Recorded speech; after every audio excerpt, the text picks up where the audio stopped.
Okay. Let's see, start live video. Okay. Hi, everybody. Welcome to our little Zoom group. We are going to have some sort of interaction here with the universe of love. We're going to start with Jessica. She's going to play a note for us, and then I'll disappear for a while and go into trance, and then we'll have conversations. Okay, go ahead, Jessica.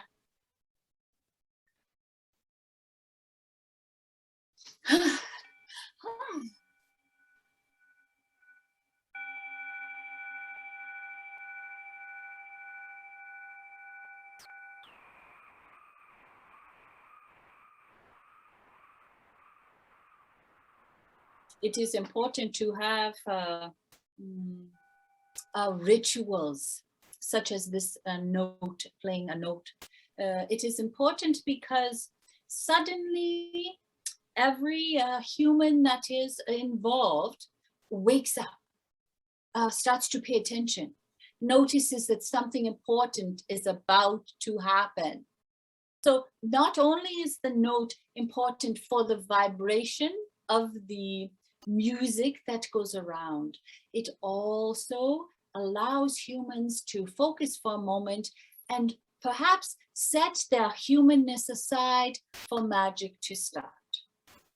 So we will begin an energetic exchange with those who have gathered, and we will see what interesting conversations come up. So who would like to begin our energetic exchange?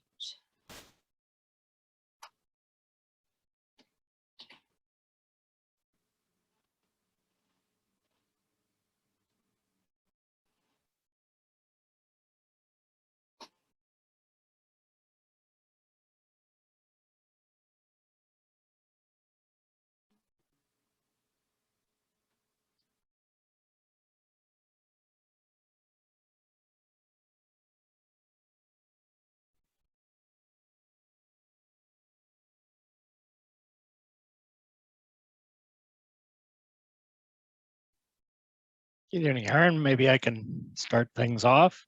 Maybe you were just mentioning magic. Maybe you can talk a little bit about magic and how people are drawn to want to come and attend this event. Well, as you yourself know, because you yourself have been a sort of skeptic of magical things, when you focus your attention on the physical life, when you learn what others have written and what others have taught, and you become a student of a certain type of life.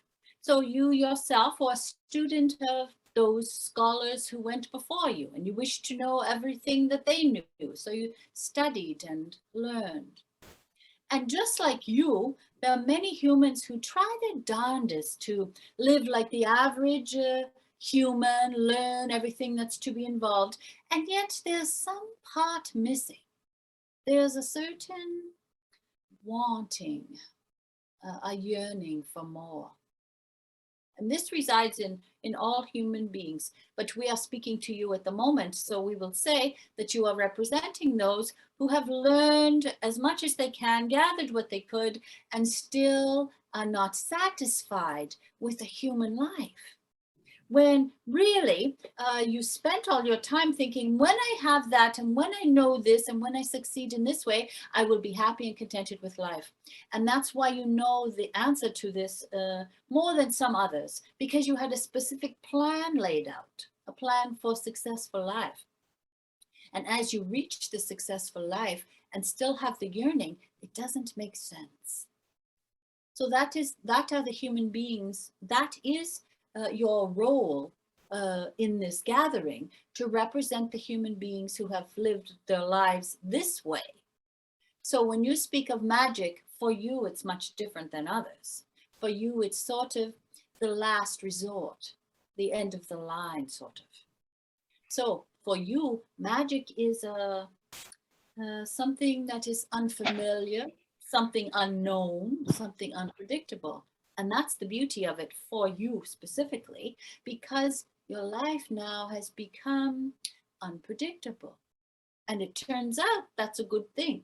For an unpredictable life can allow wonders to happen, and miracles and strange events and odd humans can come into your life. And you could join in this energetic exchange, as it also became a very odd thing to you, and now it's something that you quite enjoy. So your life has been a surprise at this end of it. The other part of it was predictable, but in this part, your life now is full of magic, intuition, and again, we will say random visitors into your life, where before your other life layout had no room for unpredictable visitors in it. It had predictable visitors, those who would help you be successful or teach you something. They were allowed in your life, but not strangers, not ones that were unpredictable, perhaps. And that's what we would say when you use this word magic. It means different things to many people, but to you, it means something unexpected, and keeping your eyes open, waiting for it, waiting for the unexpected. And you must agree that there's nothing more wonderful in your life now. We don't mean to put words in your mouth, but there's nothing more wonderful than coming across the unexpected, and it causes you to smile or laugh out loud, because you could not have devised a life that was as magical as your life is now. Predictable lives don't end up in these places, you see. So after you were finished with your predictable life and you had this yearning for more, then the magic seeped its way in. And that was because you got in touch with your childlike self. Suddenly it wants to come out and play. And that childlike self, that sense of wonderment or excitement, if you see a bird flying or a certain flower in a certain place, causes you to stop and admire it. This is much different. Your life has turned out, we will ask you, do you believe your life has turned out now much differently than you predicted it in your planning stages? Yes, absolutely. With the this is a miracle every time it occurs. So you're right. I do look forward to it. Yes. So you are representing those who had a predictable plan in life and threw it away. After all of the hard work it took for you to get it together, you say, oh, I'm going to do something different now. I'm going to live this other sort of mysterious life with my eyes open, waiting for joy. So truly, this is the greatest human experience you can have, waiting for wonder and joy. So when you speak of magic for you, this is what it means. It means childlike wonder. Is that good for you? Yes, very good. Thank you. Let us do namaste. Namaste.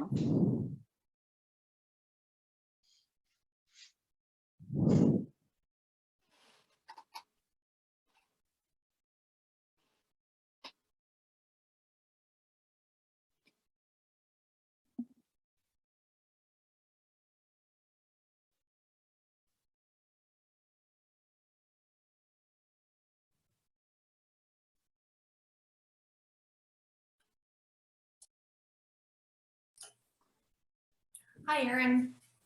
Hello.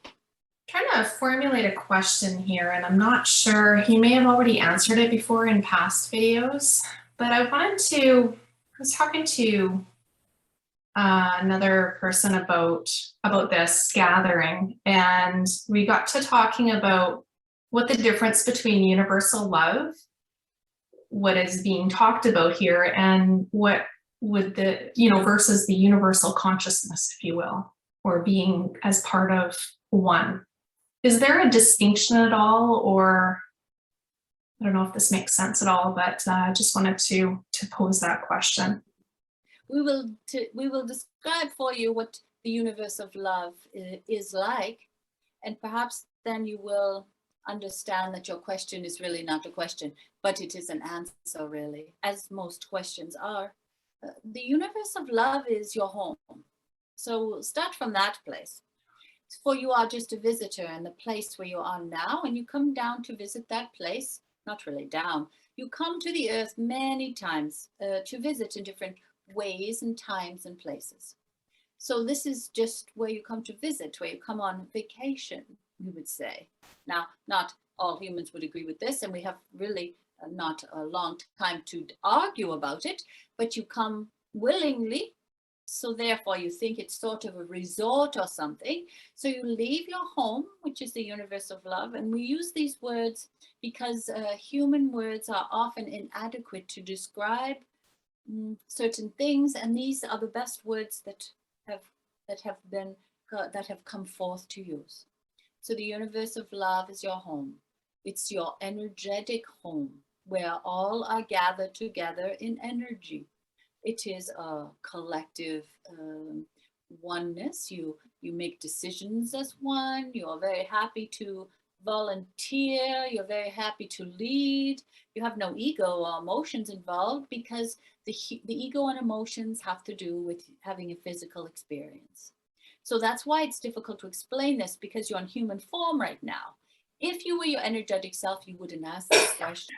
But here you are in your physical form with the ego and brain, feeling, memories, all of this, trying to understand something that is beyond your comprehension in many ways, and yet very familiar to you in other ways.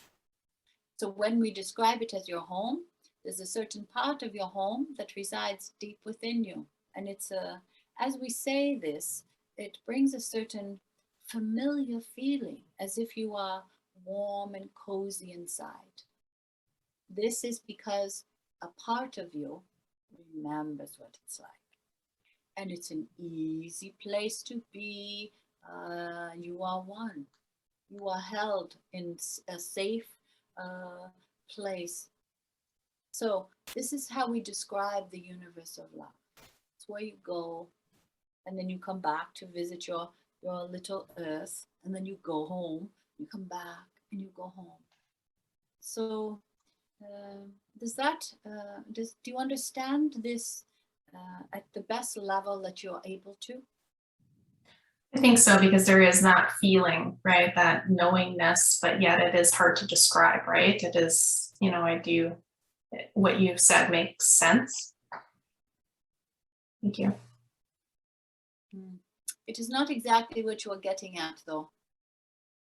This word that you use, universal, what way would you use this word in your common language with humans? Well, and I think that's where it gets a bit challenging, right? To be able to describe it, because it's hard to see or to visualize or to put it in words necessarily. Like sometimes I'll hear source or the divine or God or different people that I've been coming across. Like there's different channelers who name different things, name it different things, maybe not universal love, but there's still a consistent message, if that makes sense, and that feeling of home. Yeah. Yes, it has been called many things throughout time. There are really no exact words for it. That's why we choose the universe of love. It's the most vague, and there's a certain ring to it that brings a sense of ease and peace to your very being. And so the very words that we have spoken many times are coming through energetically through the host, the voice of the host. So they are not just ordinary words. They are now energized. Okay. So they are received differently than other just regular human words you throw around. So these words are particularly formed and given as a gift to humans who call out just like you and say, is there anything listening to me? So this interaction is the universe of love answering your call. And as we continue to say it, and it comes through energized in this way, the very words bring peace and ease to you. For the energy because you're in human form, there needs to be words put to the energy. Otherwise, there would be just a energetic exchange where you are sitting in the space of ease and grace, you would call it, some of you, and comfort. And it would be very quiet. But humans love words. They stimulate you. They bring forth old memories and they connect you to other humans. They also connect you to the human that is chosen to allow these words to come through. So because you're able to trust what is happening here, you become interested in it and you become part of it. And now you are the universe of love. Now you are one, you see.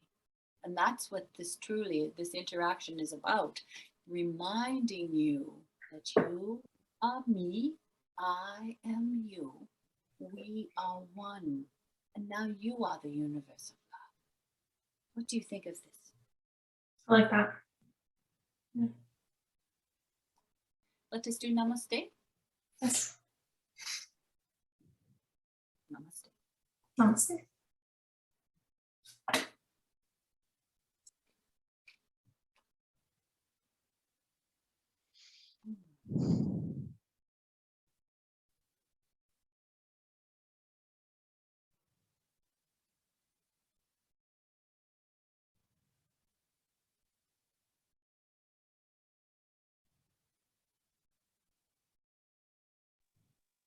Hi.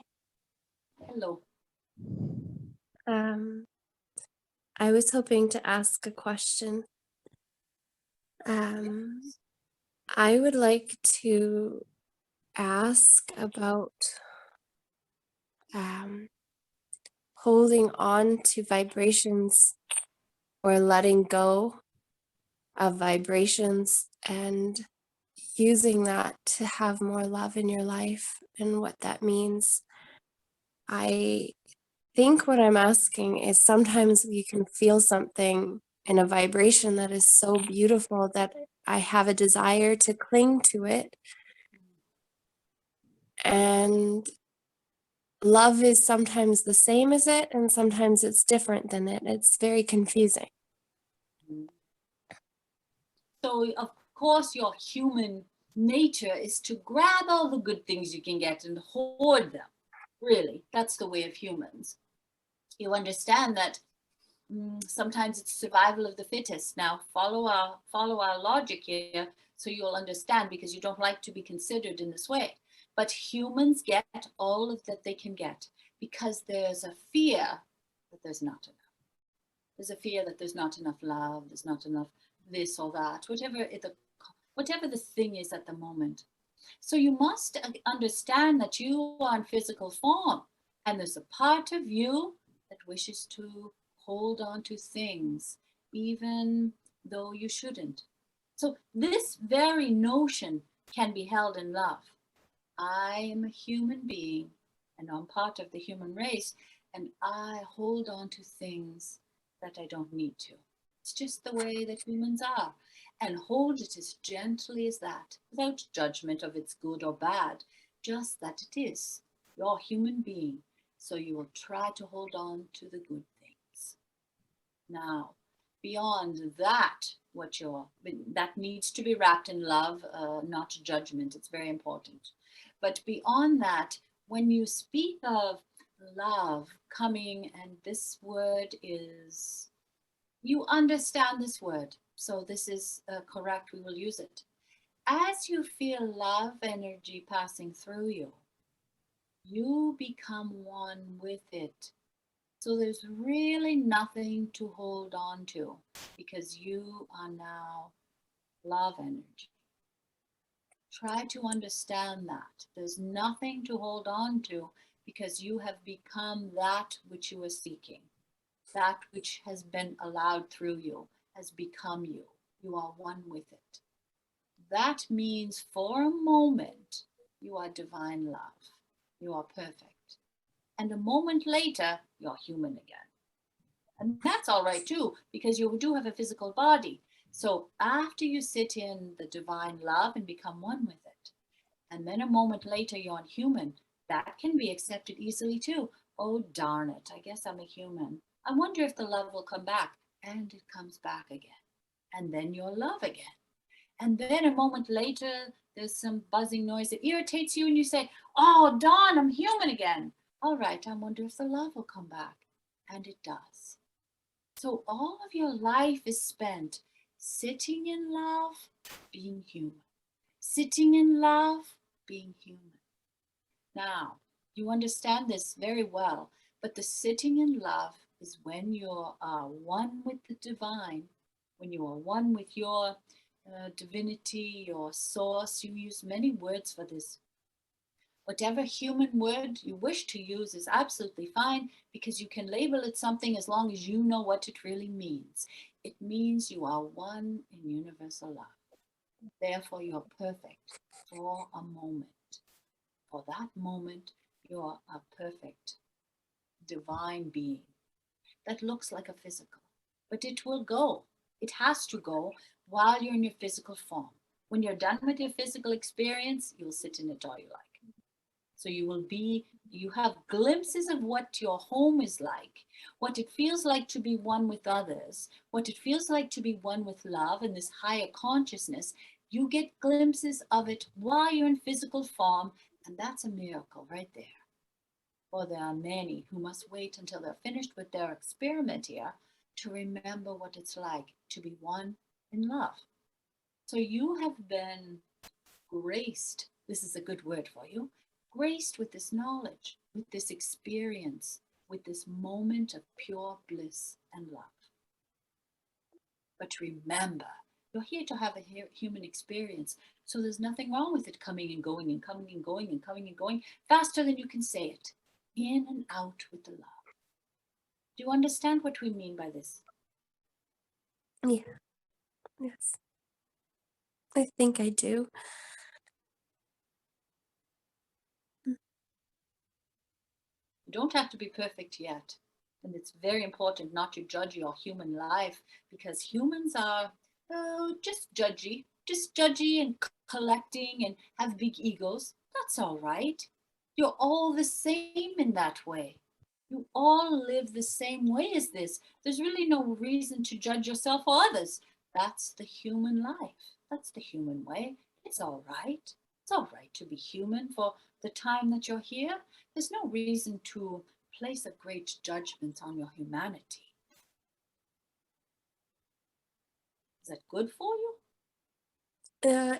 It is good for me. It's I forget to have as much fun as I can as a human. And having fun as a human does take away from the bliss sometimes, because it creates a blockage. Let us reframe that for you, for your words have been slightly incorrect there. You're assuming you can have one or the other, that the human fun blocks the divinity, the feeling of grace and ease.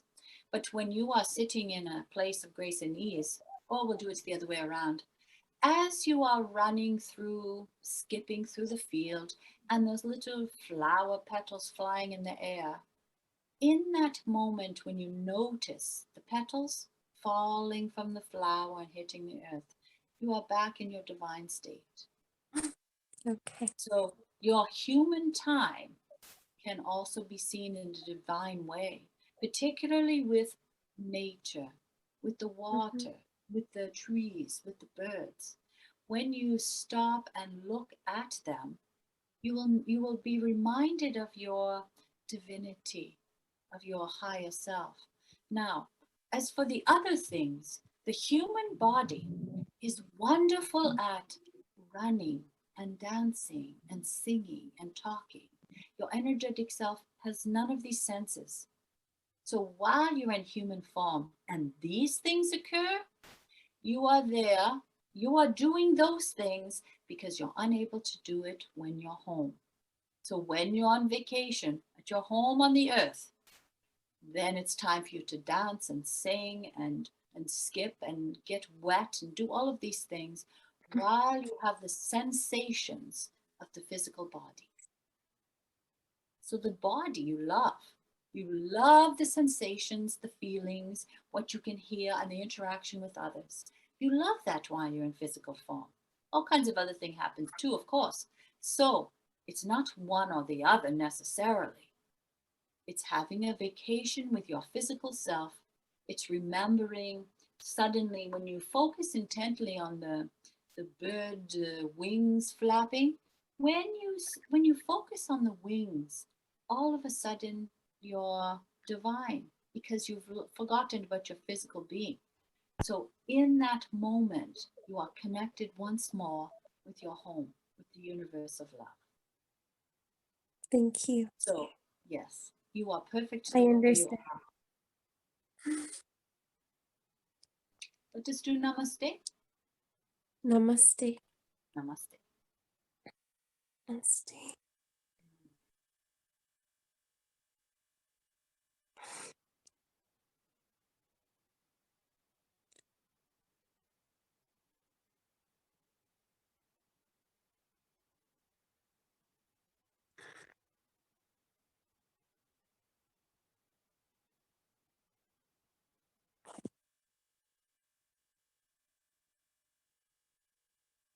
Namaste.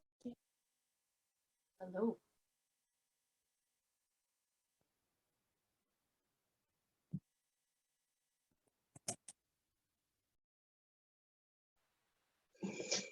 Hi, Aaron. Hello.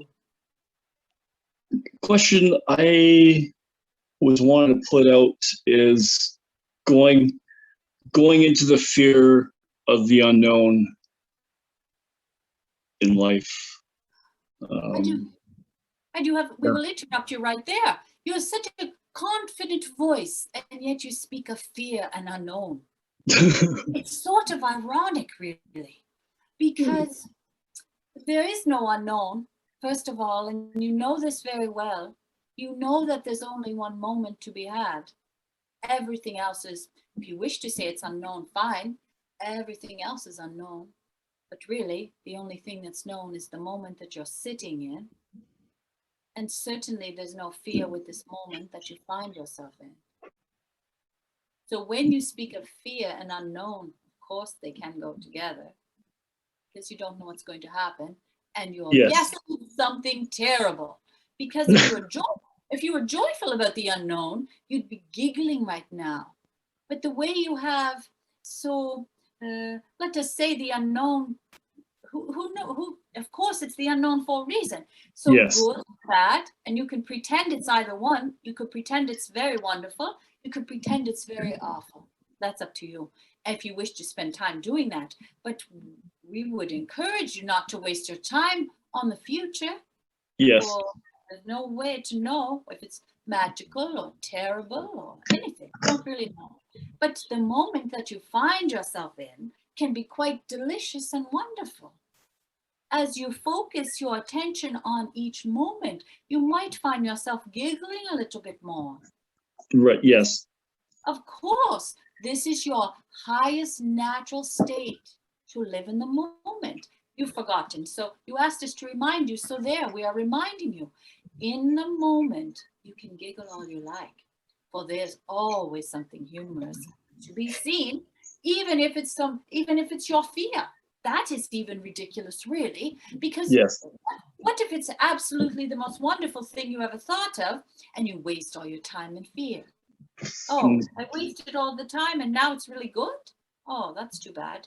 But that is a lesson, that is a pattern of humans, afraid to hope for the wondrous things, afraid to allow life to unfold in its magical way. Now, we cut you off for a reason, because you wish to be redirected, and we will do so. As you spend your moment now in this joyful time, as you take yourself walking forward outside and look down around you, there's great magic to be had there. When your feet, how is it your feet touch the ground and it holds you? How is that magical moment occurring? And then how is it when you come across a little bug that jumps on your foot? Oh, that is magical as well. And what happens when the raindrop falls and hits you right on the nose? That's pretty magical. You see, you are living a magical existence. But sometimes you want to have the human experience, which is a fear and doubt and anxiety, and that's fine. But it's, again, important not to put judgment on it. Just say, oh, darn, I'm that human again, worrying about things. I think for a moment, I'll turn and be my magical self, and I'm going to put my foot on the earth and see what happens. Now, you love the earth. You love to walk amongst it. You love to feel your weight. You love to feel that the earth holds you up each time. It's really quite miraculous that it holds you. And you walk forward and forward with nature. It's the most magical thing, and you live in a magical forest. So truly, really, now that we've brought your attention to all the magic around you, is it possible to say fear and unknown in the same sentence now? Or has this moment changed your way of being, your way of existing? It changed my way of existing because the logic of magical the world is. It's truly a magical place where you live. yes. Truly. There's really not much for you to fear unless you wish to feel anxious and tight. If you wish to tighten up your insides very well, then sit in fear. And then when you let loose, you'll suddenly notice, wow, I was really uptight and now I'm very loose. So for the contrast of it, it's sort of interesting, but really it doesn't bring much to your life other than showing you how loose you can be and how tight, uptight you can Yeah. be. Very true. Is that good for you? Yes, yes, it is. Let us do namaste. Namaste.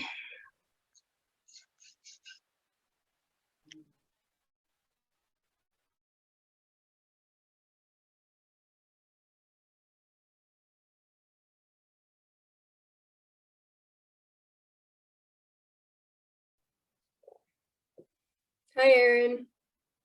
Hello.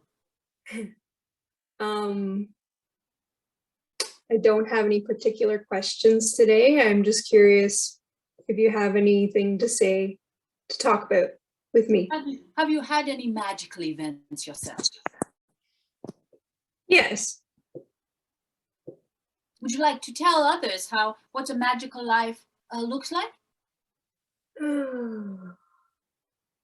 That's hard because I'm more sitting in the fear and worry more lately. We wish you to focus on the magic.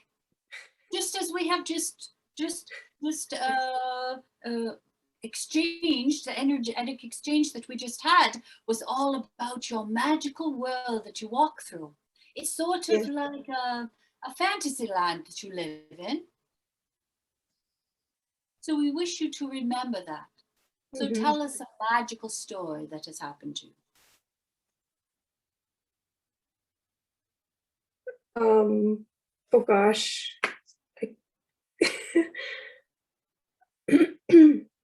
Have you been surprised with the outcome of something that you were sure was going to go badly? Yes, I have been.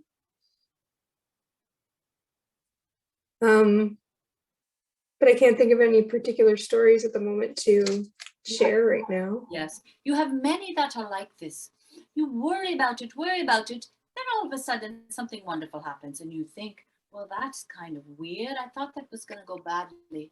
And I invested all this time in my negative thinking. And now what will I do with that lost time? Nothing, because it has passed. But even though it has passed and you have spent much time worrying, if they say this, I'll do that. If they say this, I'll do that. There's no judgment to be placed on that. It's not that you've wasted time and you made a bad decision and you lost your way and you lost hope and all of that business. It's just your human life. So wrap it a little looser. a little less judgment on your humanity. It's all right to be human. Well, humans are always worrying about things. It's just the way it is there. It doesn't have to be judged. You're not better or worse than any other human. You're just a human. So you have the bad moments, the good moments, the bad moments, the good moments. But you have access to magic. You have access to connection with the collective consciousness, your universal self, your magical self. You have the ability to contact those, and not all humans do. So you've got a little bit of a leg up there. So even though you're human, no better or worse than the others, you have a little secret in your pocket, which is this: I know how to have an energetic exchange with the universe of love. And when I do, I suddenly feel uplifted. I feel at ease. I relax. Part of me remembers what it's like to sit in ease. And better yet, that's where I live. That's my home. That's where my sisters and brothers live. And I'll be going back there later. So part of you knows very well how to relax in the experience of humanity, and how to hope for wonderful things, and how to watch for magical events. Just keep your eyes open. When your eyes are down to the ground thinking about worrisome things, you can't see any magic. Keep your eyes up and leave your eyes open so you can look around and see what's what. What do you think of this? Oh, yes, it makes complete sense. Yeah, once you let go of the worry, usually that's when answers come. Ah, the magic. Yes. And you have access to this knowing. This is a knowing deep within you. It's not because someone said it to you, certainly not us. Deep within you, you have a certain knowing that when you let go of worry, the answers come. Where did you get that, you see? That's part of something that you brought with you, a certain understanding, a knowing. It's deep within you. That's where your truth lies. There's much more where that came from. I'm going to have to practice that even more. I didn't even realize that so much until now. Yes. Hmm. Is that good for you? That's fantastic. Thank you. Mhm. Namaste. Yes. Namaste. Namaste.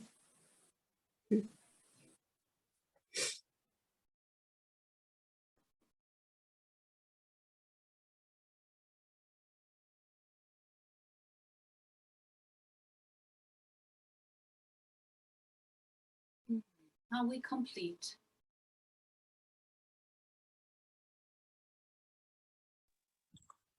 Oh, hello. I'm new here. I'm Katie. So I apologize if I'm just getting the hang of it. Let me see if I can start the video for a second here. But oh, there I am. Hi. I'm new and I'm just been watching. It's been really enjoyable and fascinating. But I guess I would ask if you have a message for me. Are you understanding that the way that this event has come into your life, and event is not really the word, this energetic experience has come into your life in a very unusual way? You're going about your business, having a normal time of it, and suddenly there's this event going on. Suddenly there's this energetic exchange or something. You don't really know the words for it, but something has drawn you here. You are now part of a group of human consciousness. That's not correct. Of energetic beings who wish to remember their home. And here you are with them. It's almost like you wish to remember those, your brothers and sisters. There's a part of this experience for you that is not accidental. You have come to this gathering because you wanted to remember what you are capable of. You don't even know what you're here for, but you're here for something. And we will tell you it's because you know there's a longing within you to be more than what you are, right? Not right now, because now you're everything.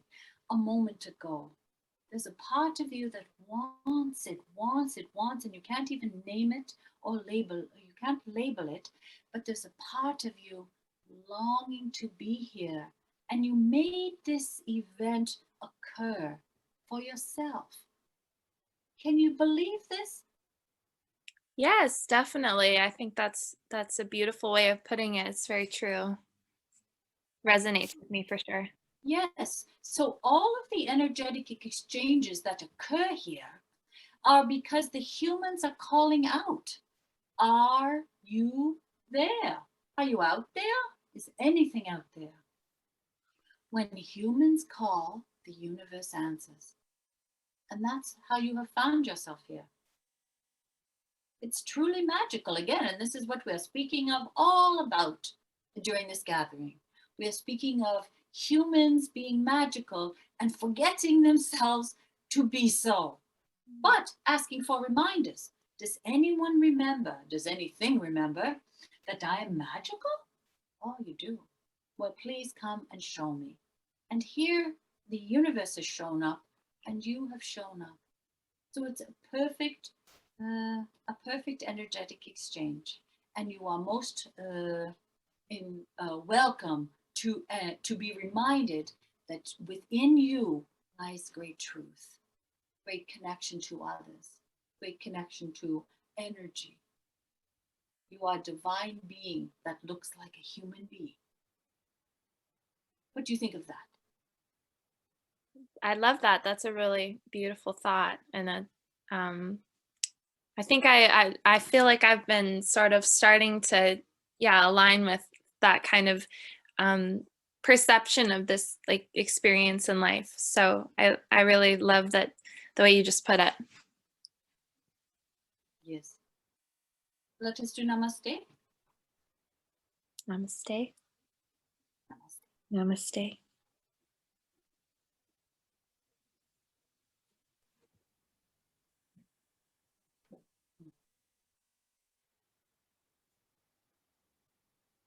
We will conclude our energetic exchange. Are we able to have a note for conclusion?